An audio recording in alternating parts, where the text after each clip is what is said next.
हे everyone, good morning all. बच्चे, मैं आपको आगे कुछ डिस्कस करूं उससे पहले आपके सामने कुछ assumptions रखना चाहती हूँ। If I take one element of hydrogen and if I take one element of oxygen together, and after mixing both of the elements we get one molecule of water. If I get one element of carbon, if I take one another element of oxygen, and with the mixing of these two elements, then we get carbon monoxide. Are you getting my point? What I want to identify you, what I want to show you, what I want to prove you. बच्चे, there are many type of elements. In early days there are 56 elements only. After some experiments and some discoveries, the number is 118, and the now is the number 121, because in 2016 our three elements are discovered in our periodic table. बचे तो आज का हमारा जो topic है वो जो भी होगा, उससे पहले हम अपने मुद्दे पर आते हैं। पीरियोडिक टेबल, ये है आपकी पीरियोडिक टेबल, जिसमें हमारे सबसे पहले 56 आपके एलिमेंट्स होते थे, उसके बाद 118 हुए, उसके बाद 3 और ऐड हो गए, है ना। तो आप ज़रा देखिए, ये है आपका पीरियोडिक टेबल, जिसमें उसकी प्रॉपर्टीज़ के हिसाब से एलिमेंट को अलग अलग डिस्ट्रीब्यूट किया गया या फिर अलग अलग जगह दी गई, जिससे कि इतने सारे एलिमेंट्स को याद रख सके। बच्चे, इमेजिन करिए कि जब हम एक हाइड्रोजन से और एक ऑक्सीजन से, या फिर एक ऑक्सीजन से कई टाइप के कंपाउंड्स बना रहे थे, तो सोचिए ये इतने सारे एलिमेंट्स मिलकर कितने सारे कंपाउंड्स क्रिएट करते होंगे।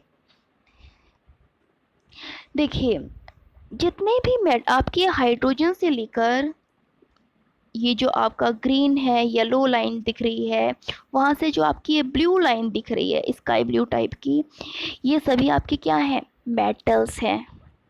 डन। इस बात को हमेशा याद रखिएगा कि ये जो तिरछी से आपकी पी ब्लॉक में लाइन दिख रही है, वो वहाँ तक आपके मेटल्स हैं। जो ये आपकी पर्पल कलर में लाइन दिख रही है, ये आपके नोबल गैसेस हैं, ठीक है, जिसे इनर्ट गैस भी बोलते हैं। ये आपके ग्रीन कलर में जो दिख रहे हैं, ये आपके नॉन मेटल्स होते हैं। और ये जो आपके स्काई ब्लू और ग्रीन के बीच में B S I G E A S S B T E दिख रहे हैं ना, ये आपके मेटोलाइट्स होते हैं। और बच्चे, ये जो मैं आपको बता रही थी कि कुछ 3 आपके नए आइडेंटिफाई हुए हैं, वो ये आपके 1 2 3 हैं, ये हैं। समझ पा रहे हैं आप मेरी बात? जो रेयर अर्थ मेटल्स हैं उनको बिल्कुल अलग पोजीशन दी गई, जो कि एफ ब्लॉक थी। मेटल्स को उनकी प्रॉपर्टीज़ के हिसाब से कुछ एस ब्लॉक में, कुछ को पी ब्लॉक डी ब्लॉक में, और कुछ नॉन मेटल्स को पी ब्लॉक में, और मेटोलाइट्स को पी ब्लॉक में, तथा थोड़े से कुछ 2-4 मेटल्स थे जिनको पी ब्लॉक्स में उनके प्रॉपर्टीज़ की वजह से जगह दी गई। बच्चे, ये मैंने आपको छोटा सा पीरियोडिक टेबल का बेसिक दे दिया है। अच्छा, एक चीज़ और एक जान लो आप कि जो आपके हॉरिजॉन्टल कॉलम्स होते हैं वो क्या होते हैं? वो 7 होते हैं और पीरियड्स होते हैं। जो आपके वर्टिकल कॉलम्स होते हैं वो आपके ग्रुप्स होते हैं। डन। बच्चे, ये आपका एक बेसिक सा एक डिस्कशन था। अब आप इतना समझ लो कि इस पीरियोडिक टेबल को हम प्रॉपर आगे डिस्कशन करने वाले हैं, उससे पहले कुछ और बेसिक्स जान लेते हैं। देखिए, जब ये मेटल को खोजना शुरू हुआ तो बहुत सारे मेटल इकट्ठे हो रहे थे, तो उनका क्लासिफिकेशन करना बहुत ज़रूरी था उनको याद रखने के लिए। तो स्टार्टिंग में कई तरीके के क्लासिफिकेशन किए गए, तो एक एक करके चलिए देखते हैं कौन कौन से हैं। Early attempts at classification of element. Number 1, Newlands law of octaves. Number 2, Dobereiner's triad. मैंने आपको दो ये इसलिए दिए हैं, वैसे तो बहुत सारे हैं, क्योंकि आपके सिलेबस में सिर्फ यही दो अटेम्प्ट्स हैं। 11th में आप और भी अटेम्प्ट्स पढ़ेंगे, तो एक एक करके देखते हैं। डोबेनियर ट्रेड में क्या था, मैं एक बार आपको बेसिक बता देती हूँ। डोबेनियर ने ये बोला था कि पहली बात तो उन्होंने सभी एलिमेंट्स को एटॉमिक वेट के बढ़ते क्रम में रखा था, और उन्होंने ये बोला था कि जो आपका 3 का ग्रुप बना लिया था उन्होंने, और उनका कहना ये था कि फर्स्ट और थर्ड का जो मीन आएगा या फिर एवरेज आएगा, वो किसके एटॉमिक मास के बराबर होगा, सेकंड वाले, मतलब दोनों मेटल्स के बीच, एलिमेंट्स के बीच वाला जो एलिमेंट होगा उसके एटॉमिक वेट के बराबर होगा। बट ये चीज़ बहुत दिन तक सक्सेस नहीं रही। मैंने वही लिखा है, Dobereiner was a German scientist, his efforts is considered as one of the earliest attempt to classify the element into groups. कि डोबिनियर जो थे वो जर्मन साइंटिस्ट थे, और उनके जो एफर्ट्स हैं वो अर्लीस्ट अटेम्प्ट में कंसीडर्ड किए जाते हैं। He found that when element are arrange into group, जब एलिमेंट को ग्रुप में अरेंज किया ऑफ थ्री के, in the order of their increasing order, उनके एटॉमिक वेट के बढ़ते क्रम में, the atomic mass of element which come in the middle, वह एटॉमिक मास जो कि बीच में आ रहा था, is the arithmetic mean of rest of two, वो अर्थमेटिक मीन था उन दो, मतलब पहले और आखिरी वाले एलिमेंट्स के एटॉमिक मास के। अब देखो आप इसको एग्जांपल में, ये है लिथियम, ये है सोडियम, ये है पोटेशियम। अगर लिथियम और पोटेशियम के एटॉमिक मासेस को ऐड कर दें तो उसका जो मीन आएगा वो सोडियम के एटॉमिक मास के मीन के बराबर होगा। देखो एक चीज़, जो मीन होता है ना, ये अर्थमेटिकली कैसे निकलता है इस चीज़ को समझ लो। अगर दो नंबर है तो आपको 2 से डिवाइड करना है, 3 नंबर है तो 3 से डिवाइड करना है, 4 नंबर है तो 4 से डिवाइड करना है, बस यही चलना है और कुछ नहीं होता है उसमें, ठीक है। पहले वाले बच्चों को नहीं पता होगा तो मुझे बताना ठीक लगा कि आपको पता होना चाहिए। On the basis he arrange all 3 element in one group which is known as triad, मतलब उन्होंने जो 3 का अरेंजमेंट बनाया ना, वो उसे उन्होंने ट्रेड कहा, वो ट्रेड के नाम से जाना गया। This arrangement of elements known as Dobereiner triad, और ये ट्रेड डोमिनियर ट्रेड के नाम से जानी गई, ठीक है। नेक्स्ट है आपका लिमिटेशंस ऑफ डोमिनियर ट्रेड। डोमिनियर की लिमिटेशंस क्या थी ये भी सुन लो। डोमिनियर की लिमिटेशन ये थी, ये ना तो बहुत ज़्यादा लो एटॉमिक मास पर अप्लाई हो पाया और ना ही बहुत ज़्यादा हाई एटॉमिक मास पर अप्लाई हो पाया, और ये बहुत ज़्यादा दूर तक नहीं चल पाया, क्लोरीन फ्लोरीन पर आकर अनसक्सेसफुल हो गया। तो देखिए क्या लिखा है हमने, Dobereiner could not find any 3 such type of triads, मतलब 3 के अलावा उन्हें कोई और ट्रेड नहीं मिला पूरे इसमें 56 एलिमेंट जो उस टाइम पता थी। Dobereiner could find only 3 such triads groups of 3 elements. Number 2, he could not even put all element known at the time of this trade. मतलब जब उस टाइम के जितने एलिमेंट पता थे ना, उनको सबको पूरा रख भी नहीं पाए थे वो इस अपने रूल के अंदर। The rule of dominator could not applied the element which had very low and very high atomic masses. ये जो डोमिनेटेड था, ये बहुत ज़्यादा लो एटॉमिक मास और बहुत ज़्यादा हाई एटॉमिक मास पर भी सक्सेसफुल नहीं हुआ।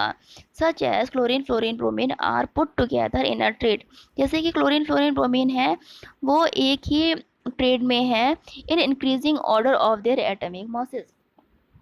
अगर इनको एटॉमिक मासेस के इंक्रीजिंग ऑर्डर में रखें तो क्या होगा, chlorine is not an arithmetic mean, जो क्लोरीन होगा वो अर्थमेटिक मीन नहीं होगा, किसका, फ्लोरीन और ब्रोमीन के अर्थमेटिक मीन, जो मीन निकाला, जो आपने एवरेज निकाला, वो बीच वाले या फिर क्लोरीन के बराबर नहीं होता। ये था आपका डोबिनियर। अब देखिए न्यूजीलैंड इफेक्ट। न्यूजीलैंड में क्या था, Newland found that every eighth element has similar physical and chemical properties when they are arranged in increasing of order of their relative masses. देखो उन्होंने ये कहा था कि अगर हम एलिमेंट्स को एटॉमिक मासेस के बढ़ते हुए क्रम में रख दें तो हर एट्थ नंबर का एलिमेंट अपने से एट्थ नंबर के एलिमेंट का की प्रॉपर्टीज़ में पहले मतलब जैसे आपका लिथियम है उसके बाद कौन सा आता है, सोडियम आता है, तो ये दोनों आपस में क्या होंगे, सेम प्रॉपर्टीज़ वाले होंगे, जस्ट लाइक दैट। उनका ये कहना था हर एट्थ नंबर वाला जो नेक्स्ट एट्थ वाला एलिमेंट होगा वो अपने पिछले एट्थ वाले से सिमिलर प्रॉपर्टीज़ का होगा। तो वही चीज़ मैंने लिखी है, every eight element has similar physical and chemical properties when they arrange in increasing order of their relative masses. This law is known as Newlands of octaves. ये ऑक्टिव्स क्यों कहलाया जाता था, क्योंकि इस रूल को क्या बोला गया था कि जिसे आपकी म्यूजिक में धुन होती है ना, सारे गामा पधा नी सा, इससे उसको कंपेयर किया गया था, इसलिए इसको ऑक्टिव्स बोला गया था। खैर ये सब चीज़ें आगे आएंगी, हम देखते हैं क्या क्या लिखा है हमने। Which state that any given element which exhibit analogous behaviour to eighth element of following in the table. उन्होंने क्या कहा कि वो एनालॉग जो एट्थ एलिमेंट है वो एकदम एनालॉगस बिहेवियर शो करता है किससे, अपने पिछले पहले वाले से। This means every eight element है similar chemical and physical property. उनके हिसाब से क्या था कि प्रत्येक आठवां एलिमेंट जो है वो similar physical and chemical properties रखता है। For example sodium is the eighth element of lithium and both have similar properties. Sodium जो है वो एट्थ एलिमेंट है लिथियम का और ये दोनों सिमिलर प्रॉपर्टीज रखते हैं। अब आप इसमें देख लो, जैसे सोडियम लिथियम के बाद क्या है, सोडियम है, तो ये दोनों आपस में एट्थ नंबर पे है, तो ये दोनों आपस में सेम प्रॉपर्टीज रखेंगे, बी और एम जी रखेंगे, ए एल और बी रखेंगे, सी और एस आई रखेंगे, इस तरह से होना चाहिए। बट हुआ क्या ना, ये पूरी तरीके से सक्सेसफुल हुआ नहीं था और ये कैल्शियम पर आकर अटक गया था। तो देखते हैं क्या है ये, the arrangement of element of Newland octave resemble the musical notes. वही वाली बात है जैसे म्यूजिकल नोट पर अप्लाई किया गया था या फिर म्यूजिकल नोट की तरह कंपेयर किया गया था। In the musical note every eight note produce similar, जैसे कि म्यूजिकल नोट में हर एट्थ नोट क्या करती है, सिमिलर साउंड को प्रोड्यूस करती है, बिल्कुल उसी तरीके से न्यूलैंड्स ने अपने एलिमेंट का सिमिलर प्रॉपर्टीज़ को बताया था। इसलिए Newlands classification of element was popularly known as just octaves. समझ में आया? Limitation of Newlands octave. अच्छा इसमें लिमिटेशन क्या थी, वही लिमिटेशंस थी कि एक टाइम तक चला उसके बाद अटक गया। ये भी इसमें क्या था कि सॉरी कैसे घूम गया या इसमें यह था कि Newlands octaves could not valid up to calcium only has beyond calcium, मतलब सिर्फ कैल्शियम तक चला, उसके बाद तो ये चल ही नहीं पाया। Beyond calcium element do not obey the rule of octaves. Newland octaves were valid for lighter elements only. जो न्यूलैंड ऑक्टेव था वो सिर्फ लाइटर एलिमेंट के लिए ही वैलिड था। इट अपीयर्स दैट, उसने दिखाया कि Newland did not expect the discovery of more electron than 56 which were discovered till the time. मतलब जो 56 एलिमेंट थे ना उनको भी प्रॉपर वो क्लासीफाइड नहीं कर पाए थे। More the one element had to be placed some of the group in order to place the element having similar properties in the one group, but in order to do so he could put same dissimilar in same group। मतलब उन्होंने ये बताया कि जो same group में है ना उसमें भी सिमिलैरिटीज़ नहीं आ रही थी आफ्टर एथ की रिपीटेशन पे। जैसे हाइड्रोजन भी है ना, हमारे एक ग्रुप में भी है दूसरे ग्रुप में भी है, तो वो अपनी डिफरेंट बिहेवियर्स क्यों शो कर रहा है, लाइक दिस। आयरन का देखो, जैसे आयरन है, आयरन में क्या है, आयरन निकल और कोबाल्ट से सिमिलैरिटी मतलब दिखाता है, बट यहाँ पर तो ऑक्टेव रूल फॉलो ही नहीं करता। क्यों नहीं करता, क्योंकि जो कोबाल्ट है वो आपका कौन से ग्रुप में जाता है, क्लोरीन और फ्लोरीन के साथ जाता है। ठीक है, तो वही चीज़ है, देखो क्या लिखा है, आयरन विच है similar properties as cobalt and nickel was place far from them. Iron से बहुत दूर है कोबाल्ट और निकल। ठीक है, और किस टाइम, जो उनकी ओल्ड पीरियोडिक टेबल थी उसमें। आप इस टेबल से कंपेयर मत करना, अभी आप ओल्ड पीरियोडिक टेबल आप देखोगे तब आपको समझ में आएगा क्या सीन था। अब देखो इसमें कोबाल्ट एंड निकल were placed in the group which chlorine and fluorine in spite of having different properties. समझ में आ रही है, इस पिक्चर में देखना आप इस चीज़ को। ये जो बात लिखी है ना आयरन एंड कोबाल्ट निकल वाली, वो आप इस पिक्चर में देखो, Fe से बहुत दूर है कोबाल्ट एंड निकल। Ni कहाँ है आपका, ये देखो, है ना। अब देखो, in spite of above limitation, Newland was the first scientist who arranged the element in order to their increasing relatively atomic masses। ठीक है, अपने इन लिमिटेशंस के साथ न्यूलैंड वो पहले इंसान थे जिन्होंने एलिमेंट्स को एटॉमिक नंबर्स, एटॉमिक मास के इंक्रीजिंग ऑर्डर में रखा था। Getting my point. इस पॉइंट्स को समझने के लिए आपको ये वाली पीरियोडिक टेबल देखनी है, पुरानी वाली, नई वाली नहीं देखनी है। ये बात मैं फिर से रिवाइज कर देती हूँ, ठीक है, तभी आपको चीज़ें समझ में आएंगी, वरना आपको ये सब थ्योरी गलत लगेंगी। Okay, so thank you all, तब तक के लिए stay tuned, stay safe, bye bye.